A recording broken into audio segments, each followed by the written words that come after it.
The blood drained from Jin Sang's face as he stood frozen in the elementary school cafeteria doorway. The man who'd ended rivals with a single phone call, who commanded a billion-dollar criminal empire spanning 3 continents, who'd never flinched at violence or betrayal, stood paralyzed by what he witnessed. His 8-year-old daughter, Zuri, sat alone at the end of a lunch table, her small brown hands trembling as milk dripped from her natural hair. 3 girls stood over her, laughing. And not a single adult moved to help. In that moment, Jin Sang realized the truth. He'd been protecting his daughter from the wrong enemies. The real danger wasn't in the dark underworld he navigated daily. It was here, in the fluorescent-lit halls where he'd thought she was safe. What he discovered next would bring a Mafia kingpin to his knees, and ignite a forbidden love that would change everything. If you love intense Mafia romance, forbidden love stories, and family drama that'll have you on the edge of your seat, you're in the right place. Don't forget to like this video, subscribe, and hit that notification bell so you never miss our dramatic stories. Drop a comment telling me if you've ever had to fight for someone you love. Now, let's dive into Jin Sang and Zuri's story. Jin Sang Kong didn't do spontaneity. Every move he made was calculated, every decision filtered through layers of strategy and risk assessment. It's how you survived in his world, the world of the Korean-American underworld where he reigned as the untouchable head of the Kong Corporation, a legitimate tech empire that served as the perfect front for the syndicate he truly commanded. But Zuri had changed everything. 8 years ago, he'd found her, a 3-month-old baby girl abandoned at a church in Koreatown, wrapped in a pink blanket with nothing but a note, "Please give her a better life than I can." He should have walked away. A man in his position had no business raising a child, especially one who would make him vulnerable. But when those honey-brown eyes had locked onto his, something in his carefully constructed armor cracked. Zuri Kong became his weakness and his greatest strength. The only pure thing in his dark world. Which is why that Tuesday afternoon, canceling a meeting with his underbosses felt right. He'd been distant lately, too many territorial disputes, too much bloodshed requiring his personal attention. Zuri had been quiet at breakfast, her usually bright eyes dimmed, and guilt gnawed at him. Westbrook Preparatory Academy sat in an affluent neighborhood of Los Angeles, its pristine grounds and ivy-covered walls projecting prestige. Jin Sang had paid enough in tuition to fund a small country. Surely his daughter was safe here, thriving, making friends. He was wrong. The cafeteria buzzed with the controlled chaos of elementary lunch hour. Jin Sang stood at the entrance, his 6'2" frame immaculate in a Tom Ford suit, his presence commanding attention even among the chaos of children. His security detail waited outside. This visit was meant to be personal, not intimidating. His dark eyes scanned the room for Zuri, and when he found her, his heart stopped. She sat alone at the far end of a lunch table, her back rigid, her movements careful and small as if trying to make herself invisible. Her beautiful box braids, which she'd excitedly asked their housekeeper Mrs. Choi to help style, were disheveled. But it wasn't her isolation that made Jin Sang's blood run cold. It was the 3 girls standing around her, deliberately knocking their lunch trays so milk splashed onto Zuri's uniform. It was the boy making exaggerated monkey gestures while his friends laughed. It was the way Zuri kept her eyes down, her small hands trembling as she continued eating as if nothing was happening, as if this was normal. As if this was survival. Jin Sang's vision tunneled. In his world, disrespect was answered with swift, brutal consequences. Every instinct screamed at him to intervene, to make these children, and their parents, understand what happened when you hurt what belonged to him. But he couldn't move. Because what froze him wasn't just the bullying. It was the teachers. 2 lunch supervisors stood less than 15 feet away, watching.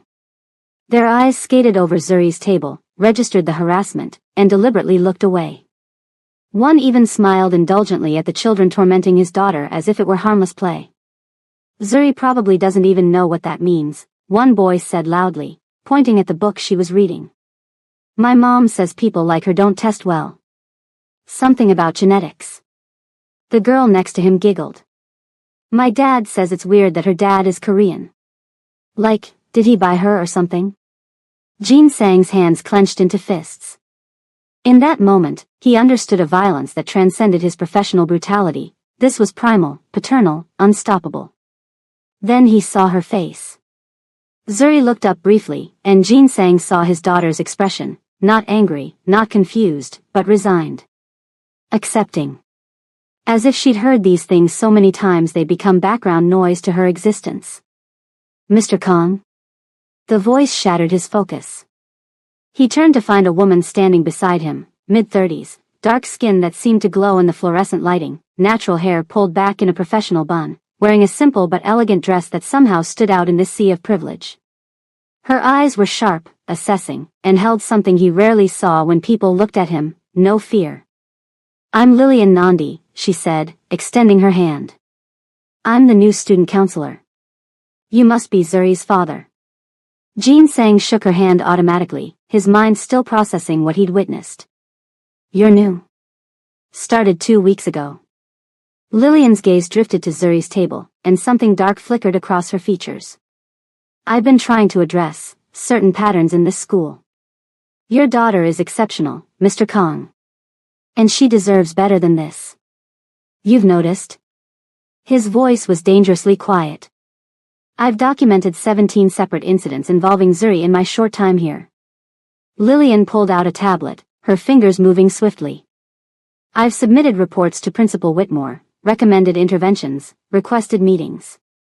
I've been told I'm being overly sensitive and seeing problems where there are just normal childhood interactions. Jin Sang looked at this woman, this stranger who'd shown more care for his daughter in 2 weeks than this institution had in months. Why are you telling me this? Lillian met his eyes directly. Because I know who you are, Mr. Kong. And I'm not afraid of you. She paused. But they should be afraid of what happens when a father discovers his child has been suffering in silence. Before Jin Sang could respond, a commotion erupted at Zuri's table. One of the girls had accidentally knocked Zuri's entire lunch tray onto the floor. Food splattered across her uniform, and the cafeteria erupted in laughter. Zuri stood slowly, her small face carefully blank, and began cleaning up the mess with napkins. Not crying. Not protesting. Just accepting. Jin Sang moved. Silence fell across the cafeteria like a blade. Jin Sang Kang's presence had that effect, cultivated through years of commanding rooms where one wrong word meant death. Children stopped mid-sentence, instinctively recognizing a predator even if they didn't understand what kind. Appa? Zuri's voice was small, shocked. Her eyes widened with something that broke Jin Sang's heart, fear. Not fear of him, but fear that his presence would make things worse for her later. He knelt beside her, ignoring the spilled food, and gently took her small hands in his. Up close, he saw what he'd missed during their rushed mornings, the circles under her eyes, the way she flinched slightly at sudden movements, the defensive set of her small shoulders. You don't have to clean this up, Natal, he said softly, using the Korean endearment. My daughter. This wasn't your fault. It was an accident, Zuri whispered, and Jin Sang heard the script she'd been taught to recite. The lies she'd learned to tell to survive. Mr. Kong. A woman in her 50s bustled over, her smile too bright, too practiced. What a wonderful surprise. We didn't know you'd be visiting today. I'm Mrs. Pritchard, the lunch coordinator. Jin Sang stood slowly, and his full height combined with the coldness in his eyes made Mrs. Pritchard's smile falter. You were standing right there, he said quietly. You watched those children harass my daughter. You did nothing. Oh, I think there's been a misunderstanding. Do I look like I misunderstood what I witnessed? The temperature in the cafeteria seemed to drop. Mrs. Pritchard's face flushed. Children sometimes play rough. We encourage them to work things out independently. She's 8 years old and eating lunch alone while being pelted with food and racial slurs. Jin Sang's voice never rose, but it cut like razors. What exactly should she work out independently about that situation? Lillian appeared at his elbow, addressing the children who'd surrounded Zuri. Ashley, Brandon, Mackenzie, you 3 need to come with me to my office. Now. We didn't do anything. Ashley protested. It was just a joke. Then you can explain the humor to me, Lillian said firmly. And to your parents when I call them. You can't just, Mrs. Pritchard started. I can, and I will. Lillian's voice carried authority. Mr. Kong, why don't you take Zuri to get cleaned up? I'll meet you in my office in 15 minutes. We need to have a serious conversation about what's been happening. Jin Sang wanted to burn the entire building down. Instead, he helped Zuri to her feet and led her out of the cafeteria, hyper-aware of her small hand in his, how she walked close to his side as if he were a shield.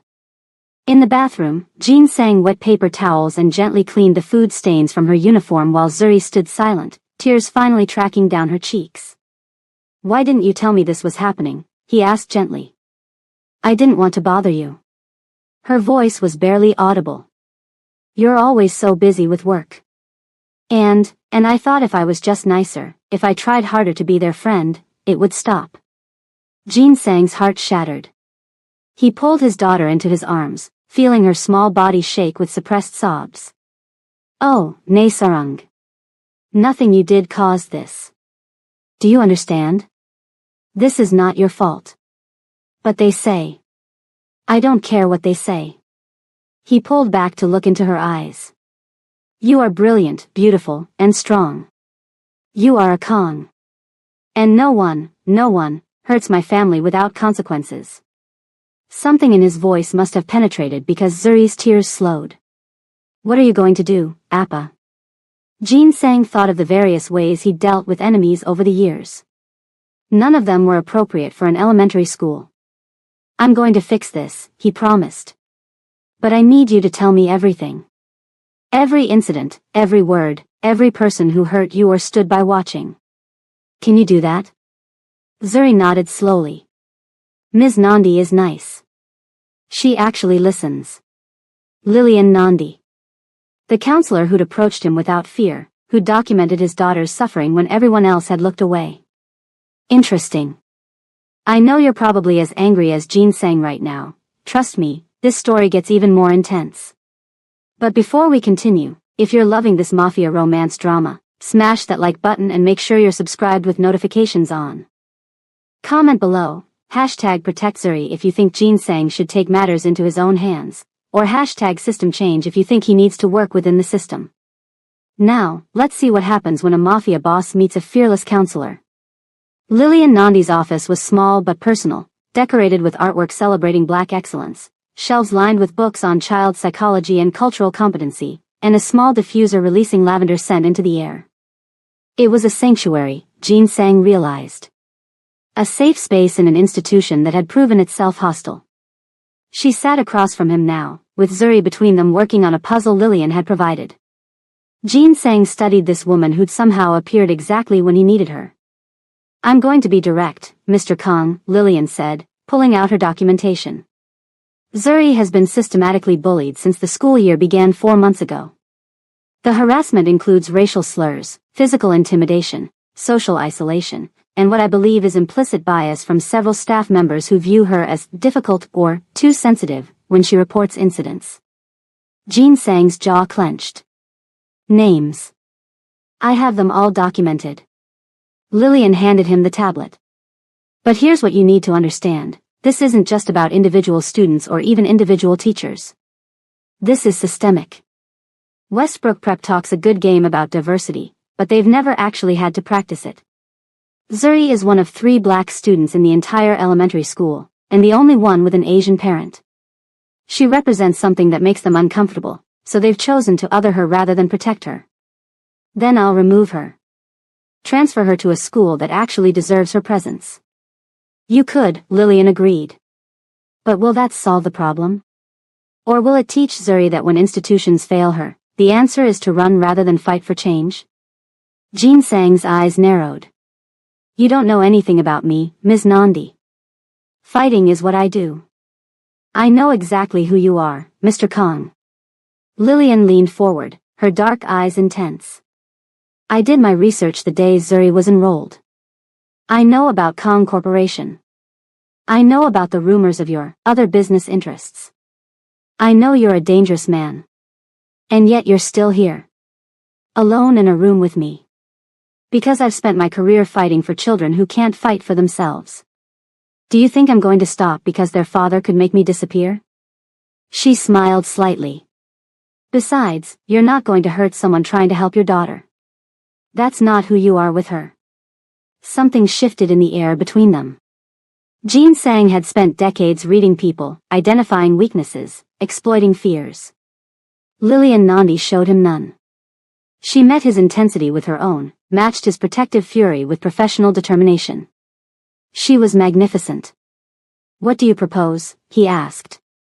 I propose we document everything, build an irrefutable case, and force this school to implement real change. But Mr. Kong, she paused, choosing her words carefully, that means doing this the right way. No threats, no intimidation, no making problems disappear the way I'm sure you're accustomed to. This has to be above board. You're asking a wolf to play by sheep rules. I'm asking a father to model for his daughter that power used righteously is more effective than power used ruthlessly. Lillian glanced at Zuri, who was listening while pretending not to. What do you want her to learn from this? Jin Sang followed her gaze. Zuri was watching him with those honey-brown eyes, waiting to see what kind of man her father would be. He thought of his own father, brutal, uncompromising, teaching Jin Sang that mercy was weakness and fear was the only currency that mattered. That legacy had built an empire but destroyed a family. I want her to learn that she's worth fighting for, Jin Sang said quietly. That her voice matters. That she never has to endure silence again. Lillian smiled, a real smile that transformed her entire face. Then we're on the same page. But Mr. Kong, I need you to trust me. Can you do that? Trust. A word that meant nothing in his world, where betrayal was expected and loyalty was purchased. But as he looked at this woman who'd documented his daughter's suffering, who'd stood up to administration on Zuri's behalf, who looked at him without fear but with challenge and respect, Jin Sang found himself wanting to try. Tell me your plan, Ms. Nandi. Call me Lillian, she said. And the first step is a formal meeting with Principal Whitmore. Tomorrow, with everything documented. We're going to make this impossible to dismiss or downplay. And if they still refuse to act? Lillian's smile turned sharp. Then we escalate. I've worked in education for 12 years, Mr. Kong. I know exactly which pressure points to push, which boards to notify, which media outlets love stories about prestigious schools failing minority students. Jin Sang found himself smiling back, a real smile, rare and genuine. You're quite strategic, Lillian. I learned from the best. She stood, extending her hand again. My father was a community organizer. He taught me that the best fights are won before the battle even begins. Jin Sang took her hand, holding it perhaps a moment longer than professional. He noticed she didn't pull away immediately either. Appa? Zuri's small voice broke the moment. Is Ms. Nandi going to help us? Yes, sweetheart, Jin Sang said, his eyes still on Lillian. I believe she is. Principal Margaret Whitmore was a woman who'd built a career on maintaining appearances. Westbrook Prep's reputation was pristine, its donor base wealthy and influential, its test scores impeccable. She did not appreciate disruptions to that carefully maintained image. Jin Sang Kong sitting in her office definitely qualified as a disruption. Mr. Kong, I assure you we take all concerns about student welfare seriously, Whitmore said, her smile tight. She was 50-something, blonde hair in a perfect bob, wearing pearls that probably cost more than most people's monthly salary. But I think there may be some misunderstanding about what you witnessed yesterday. Enlighten me, Jin Sang said, his voice dangerously soft. He sat in her visitor's chair like it was a throne, radiating controlled menace. Explain how I misunderstood watching my daughter be pelted with food while your staff did nothing. Lillian sat beside him, tablet ready, expression professional.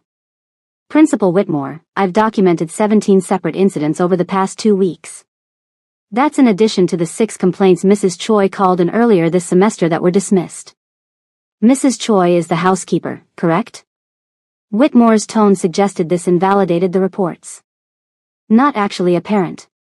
Mrs. Choi is Zuri's primary caregiver when I'm working, Jin Sang said coldly. Her concerns are valid. Of course, of course. Whitmore shuffled papers on her desk. But you must understand, Mr. Kong, children can sometimes be overly sensitive. Especially children who are adjusting to environments where they're different from their peers. The temperature in the room dropped. Different, Jean Sang repeated. Explain what you mean by different. Whitmore had the grace to look uncomfortable. Well, culturally. Socially. Zuri is a lovely child, but she is one of our few minority students, and your solution to that is to allow her to be bullied until she either conforms or leaves? Lillian's voice cut through like a scalpel. That's your educational philosophy? Ms. Nandi, you're new here, so perhaps you don't understand how we handle these situations. We encourage resilience, independence. You encourage black and brown children to endure racism silently, Lillian corrected. There's a difference. Whitmore's face flushed. I resent that implication. Then explain to me why Zuri has submitted 5 separate complaints this semester, all documented, and nothing has been done. Lillian pulled up her tablet. September 15th, told her hair looked like the worms, by 3 students. Your response, children are curious about differences. October 3rd, excluded from a birthday party she was initially invited to after parents learned about the Kong family. Your response, we can't control private social events. October 24th, called a racial slur on the playground. Your response, the child probably didn't understand what they were saying. Should I continue? Lillian asked. Because I have 11 more documented incidents where your response was to minimize, dismiss, or blame Zuri for being too sensitive. Jean Sang watched Whitmore's face cycle through emotions, defensiveness, irritation, calculation. He recognized the look. She was weighing options, deciding how much resistance she could mount against a parent with his resources. Mr. Kong, Whitmore said finally, trying a different approach. I understand you're upset. As a parent, that's natural. But we have procedures for handling these situations. We can't just. Your procedures have failed my daughter for 4 months, Jean Sang interrupted. So here are my terms. You will implement mandatory anti-bullying training for all staff within 2 weeks. You will institute a zero-tolerance policy for racial harassment. You will assign a dedicated counselor, he nodded toward Lillian, to monitor Zuri's integration and well-being. And you will personally call the parents of every child involved in yesterday's incident and explain what consequences their children will face. Mr. Kong, I hardly think. I'm not finished. Jean Sang leaned forward slightly.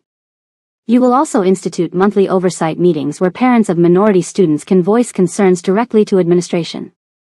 And you will hire a diversity and inclusion coordinator whose job is to ensure this never happens to another child. Whitmore's mouth opened and closed. Those demands are completely unreasonable. The board would never approve. Then I'll take this to the board myself. Jean Sang stood smoothly. And to the media. And to every parent at this school. I'm sure they'd be very interested to learn how their tuition dollars are funding an institution that protects bullies and punishes victims. Are you threatening me, Mr. Kong? I don't make threats, Principal Whitmore. Jean Sang's smile was cold. I make promises. And I promise you, either this school changes, or I will ensure everyone knows exactly what kind of environment you've created here. He turned to leave, Lillian gathering her materials to follow. They were at the door when Whitmore's voice stopped them. You can't just come in here and demand we restructure our entire approach because your daughter is having trouble making friends. Jean Sang turned slowly. My daughter was eating lunch alone while children threw food at her and called her racial slurs. Your staff watched and did nothing. If you think that's acceptable, then this institution is more broken than I realized. She's probably exaggerating. Are you calling my daughter a liar? The question hung in the air like a blade. Whitmore seemed to realize she'd crossed a line. No, I just meant. You meant that a black child's experience of racism is inherently questionable. That her pain is subject to your interpretation and approval. Jean Sang stepped closer. Let me be very clear, Principal Whitmore. Zuri is 8 years old. She should be worried about math homework and playground games, not survival strategies for daily racism. The fact that you can't see that as a catastrophic failure tells me everything I need to know about your leadership. He left without waiting for a response, Lillian close behind. They didn't speak until they were outside, the California sun bright after the oppressive atmosphere of Whitmore's office. That went well, Lillian said dryly. Jean Sang glanced at her, surprised to find amusement in her expression. You're not concerned? Concerned? Mr. Kong, you just did something most parents don't have the courage or resources to do. You demanded accountability. She smiled. Though I will note, you have a very intense negotiating style. I find intensity yields results. In your usual business, I'm sure it does. Lillian tilted her head, studying him. But this is different. Whitmore will likely dig in her heels now, see this as a power struggle she can't afford to lose. Then what do you suggest? We go over her head. District board meeting is next week. We present everything there, publicly, with full documentation. Lillian's eyes gleamed with strategic fire. We make this about systemic change, not just one principal's failures. Harder to dismiss, easier to gain support. Jean Sang found himself fascinated by her tactical mind. You've done this before. 3 times. 1 twice, and the 3rd time led to a superintendent's resignation, so I count that as a win too. She checked her watch. I need to get back to work, but Mr. Kong, Jean Sang, if I may? Yes. Zuri told me something yesterday. She said she prays every night to be strong enough for school the next day. Lillian's expression softened with pain. An 8-year-old shouldn't need that kind of courage just to get through a school day. So whatever we need to do to change this, I'm with you. All the way. Jean Sang felt something shift in his chest, an unfamiliar warmth spreading through his usually cold tactical mind. Why are you doing this? You barely know us. Because I was that little girl once, Lillian said quietly. Brilliant, black, and alone in spaces that didn't want me. And I didn't have anyone fighting for me. I won't let history repeat itself with Zuri if I can help it. Before Jean Sang could respond, his phone buzzed. He glanced at it and frowned. I have to go.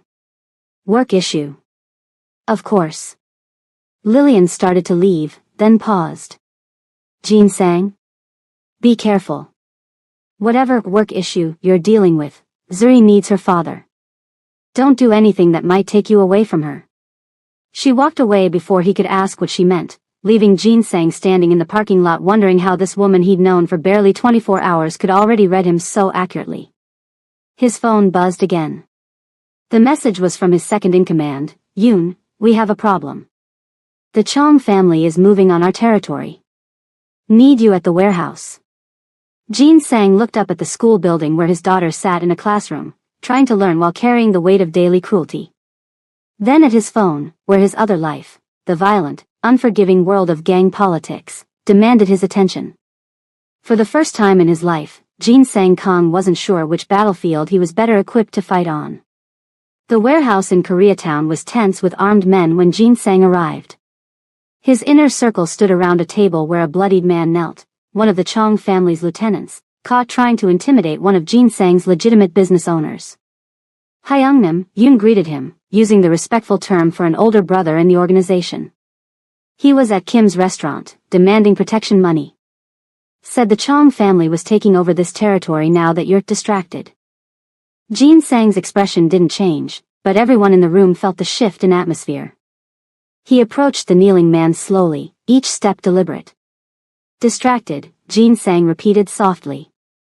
Is that what Park Chong thinks? That because I'm handling personal matters, I've grown weak? The lieutenant, barely 25, trying to prove himself, sneered despite his split lip. Everyone knows you've gone soft since you got that kid. The Dragon of Los Angeles, neutered by an 8-year-old. The man's words cut off as Jean Sang grabbed him by the throat, lifting him effortlessly. For a moment, the mask of the concerned father disappeared, replaced by the ruthless enforcer who'd built his empire on fear. You will deliver a message to Park Chong, Jean Sang said, his voice devoid of emotion.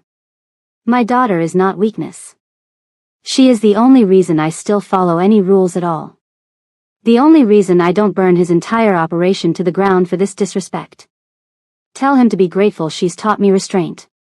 He released the man, who collapsed, gasping. Tell him if he moves on my territory again, he'll discover exactly how dangerous a protective father can be. Now get out of my sight. The lieutenant scrambled away. Jin Sang turned to his men, who were watching with a mixture of respect and wariness. Double security on all our operations, he ordered. The Chong family is testing boundaries. Show them why that's a fatal mistake. But, he paused, his voice hardening, no civilian casualties. No collateral damage. We're not animals. Yoon raised an eyebrow slightly, that last order was new. The old Jin Sang hadn't cared about collateral damage. But Yoon simply nodded. Understood, Hyungnam. Jin Sang's phone buzzed. A text from Mrs. Choi, Zuri asking when you'll be home. She wants to show you something from school. Guilt twisted in his chest. This was his reality, split between the daughter who needed him to be better and the empire that demanded he be ruthless. Yoon, you handle the rest. I'm going home. Hyungnam, we need to plan the response. You have your orders. Execute them. Jin Sang was already walking toward the door. My daughter is waiting. Behind him, his men exchanged glances.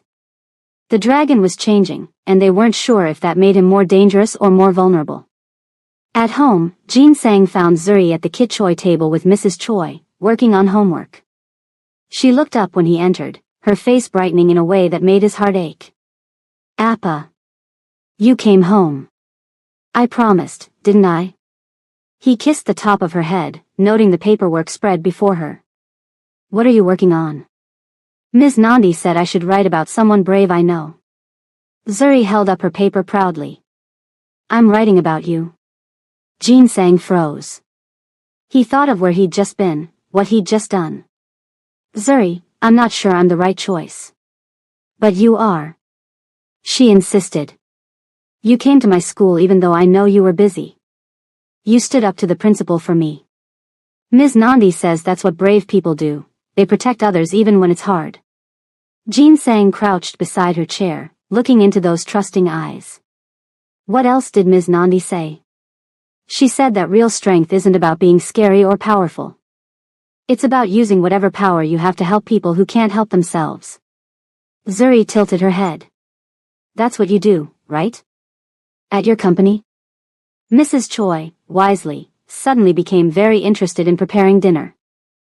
It's complicated, Natal, Jin Sang said carefully. But I'm trying to be the person you see when you look at me. You already are, Appa. Zuri hugged him suddenly, fiercely.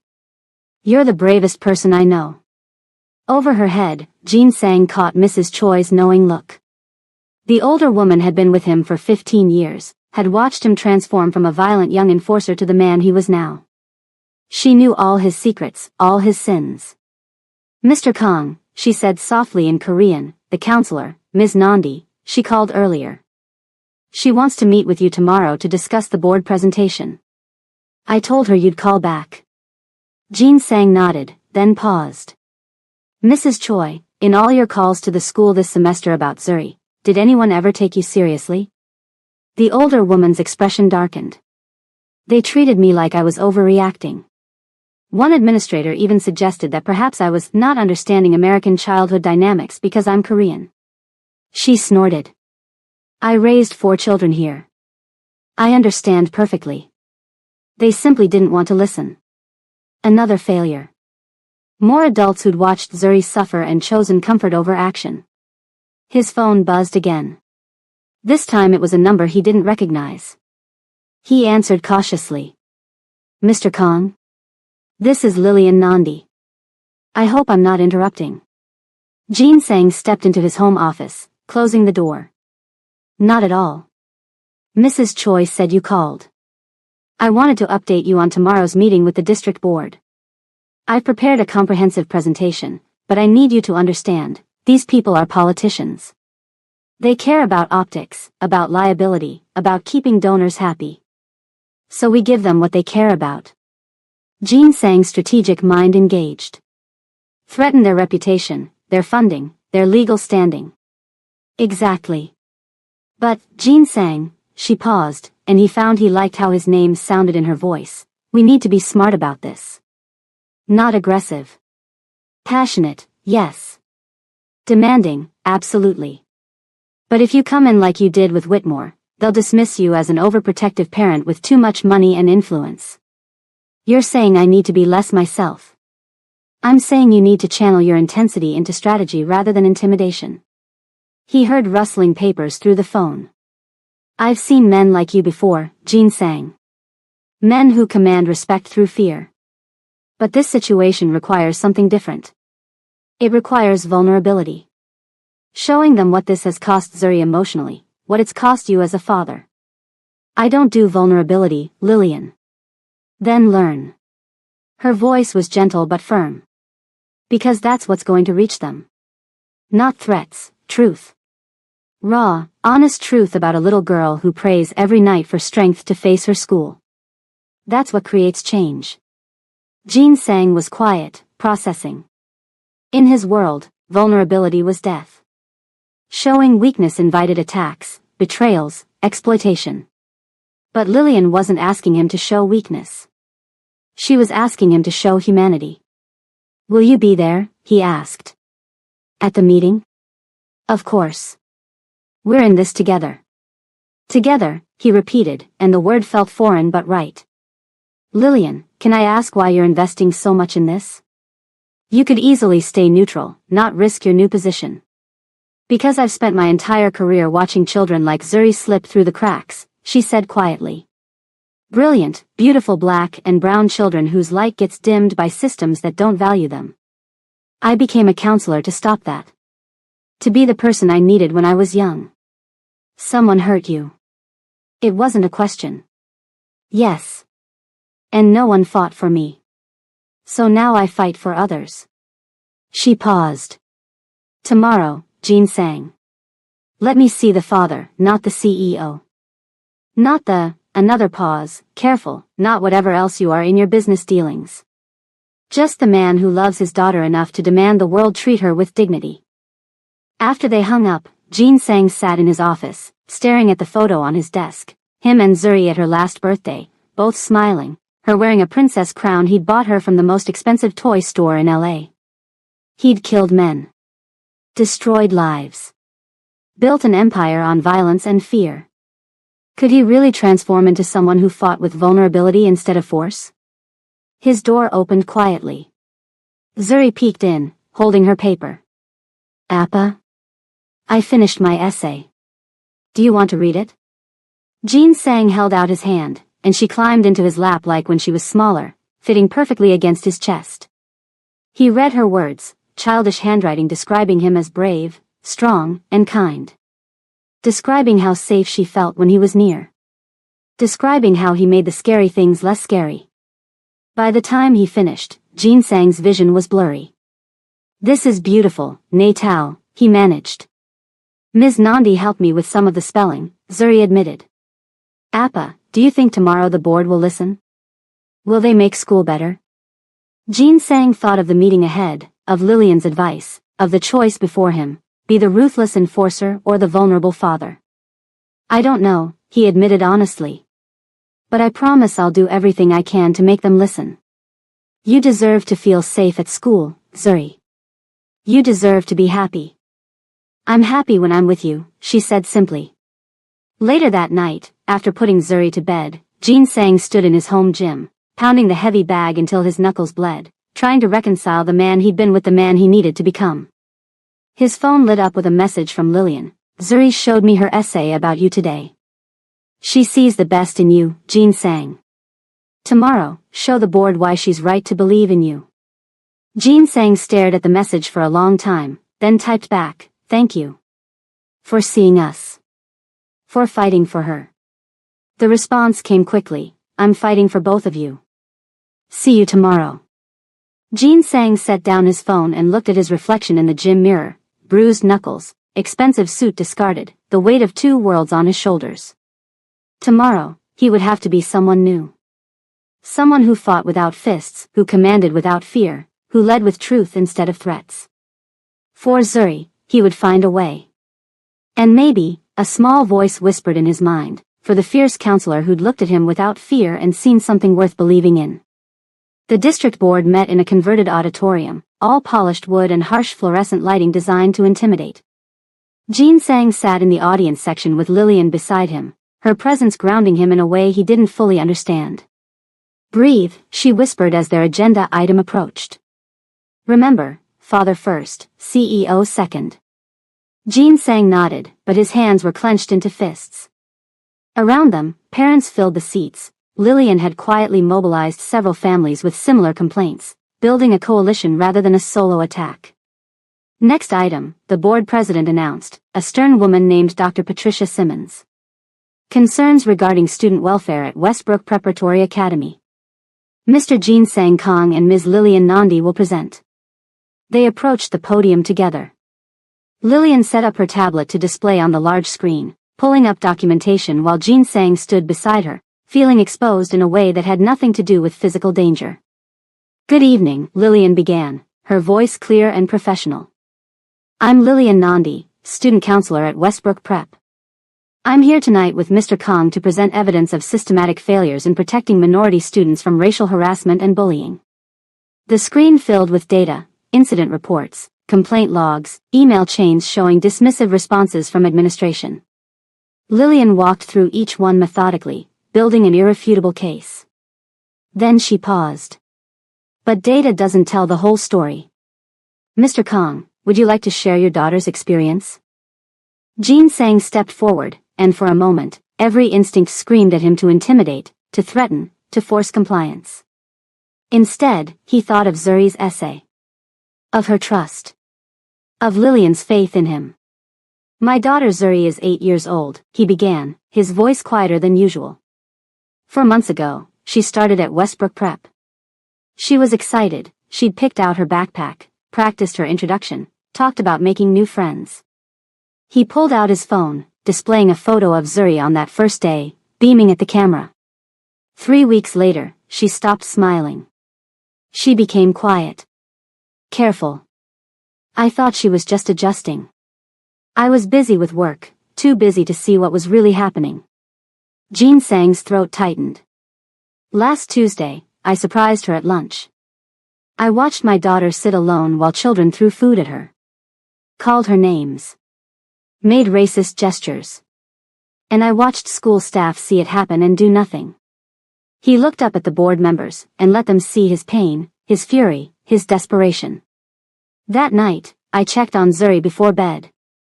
She was praying, asking God to make her strong enough to face school the next day. An 8-year-old, begging for strength to survive her education. Several board members shifted uncomfortably. Dr. Simmons' expression had softened slightly.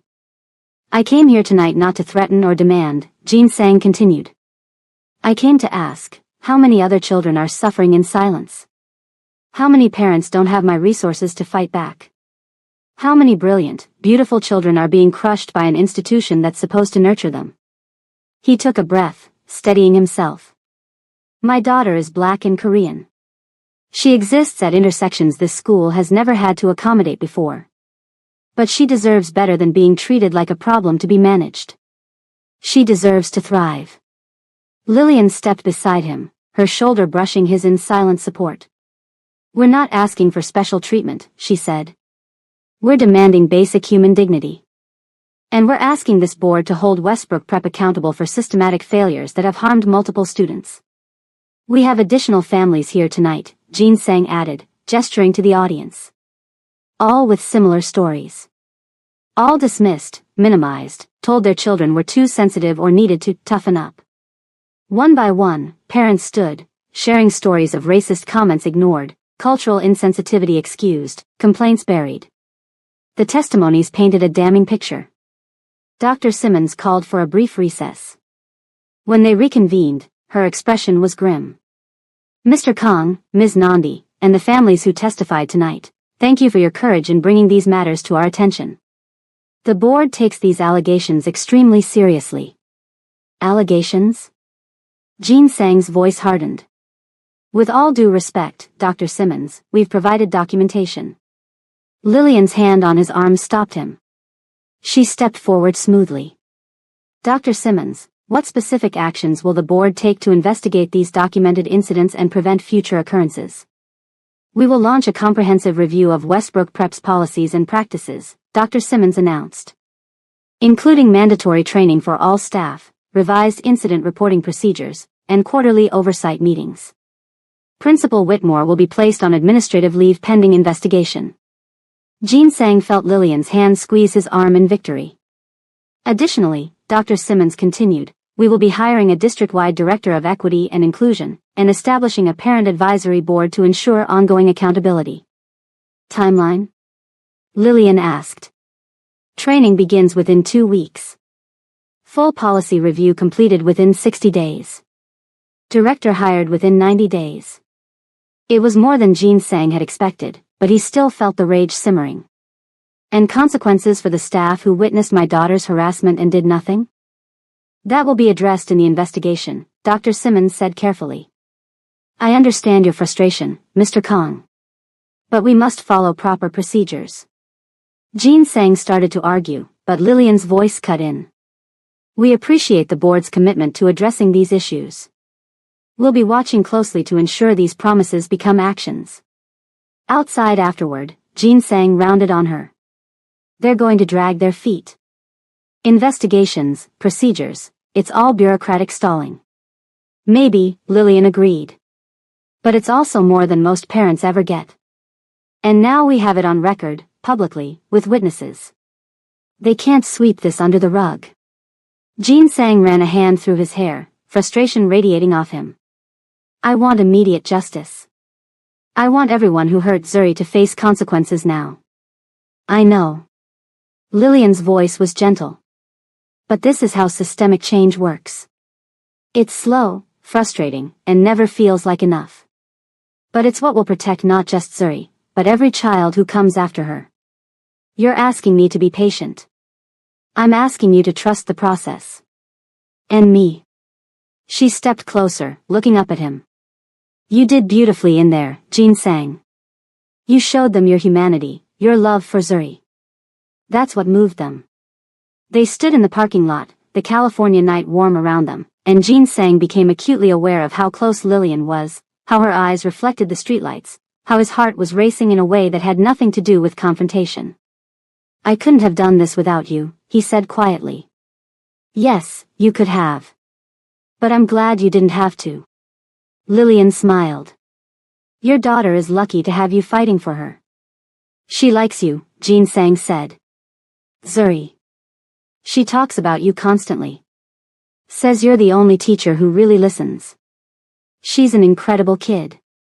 Brilliant, creative, resilient beyond her years. Lillian's expression turned sad. She shouldn't have to be this resilient. No child should. You care about her. I care about all my students. But the way Lillian said it, the way she looked at him, suggested this was becoming more than professional concern. Jean Sang should have stepped back, maintained distance. Getting close to people was dangerous in his line of work. But Lillian wasn't just any person. She was fierce and fearless, strategic and compassionate, everything he'd never known he needed. Lillian. His phone rang. Yoon's number. Jean Sang cursed softly, then answered. What? Hyungnam, we have a situation. The Chong family hit one of our warehouses. 3 men injured, significant products stolen. Jean Sang's expression went cold. I'm on my way. He hung up, torn between 2 worlds again. Lillian was watching him with an unreadable expression. You have to go, she said.